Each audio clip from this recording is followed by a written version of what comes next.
चलते चलते ऐसे रास्ते पे आ गए हैं मंजिल का अब डर नहीं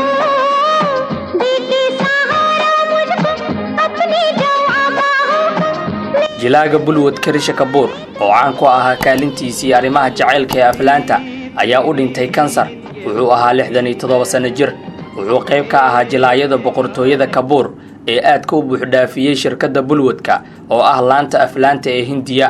jilaagan ayaa si weyn u soo caan baxay sanadkii 1973 xilligaasi oo uu jilay filimkii ugu horeeyay ee uu atoora ka ahaa wuxuu ahaa mid ku saabsan jacaylka dhalinyarada aan wali gaarin 20 sano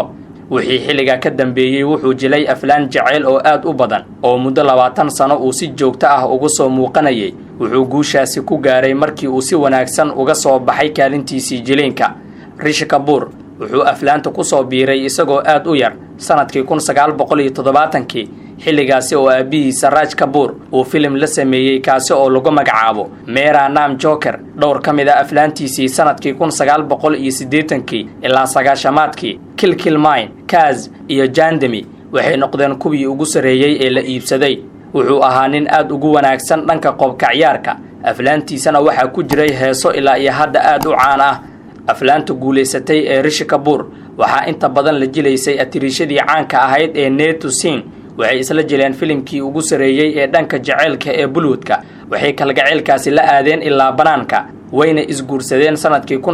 1980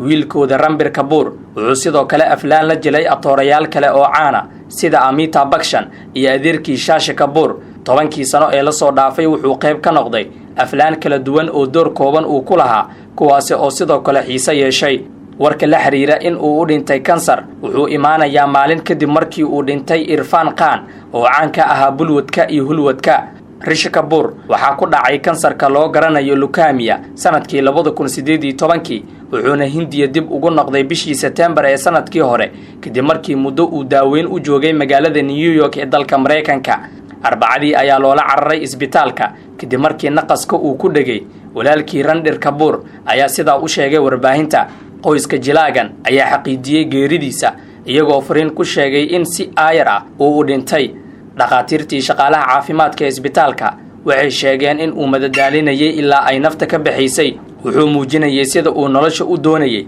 2 sano ee la soo dhaafay ee xanuunka uu hayay qoyska asxaabta cuntada iyo aflaanta waxay ahaayeen kuwa uu haystay qof kasta oo xilligaasi arkayayna uu la yaabay sida uusan u aqbalin in cudurka uu ka awood bato aad ayuu ugu faraxsan yahay jacaylka ay taageerayaashiisa u hayaan ee daafaha caalamka oo dhan geeridiisana waxay muujinaysaa fahamka ah in dhoola cadeyn lagu maamuuso balse aysan lahayn ilin tacsida ay jilaayaasha kale ee Hollywoodka ay u dirayaan qoyska jilaagan caanka ee Rishi Kapoor ayaa iska soo daba dhacaysa Amitabh Bachchan oo dhowr film ay isla keeneen aktarkan ayaa bartiisa Twitterka ku soo qoray wuu tagay Rishi Kapoor wuu xijaabtay way ii dhamaatay iyo erayo kale ra'iisul wasaaraha Hindiya Narendra Modi wuxuu ku tilmaamay qof dadka oo dhan la dhaqma dadka jecel oo firfircoon iyo qof aad u xirfado badnaa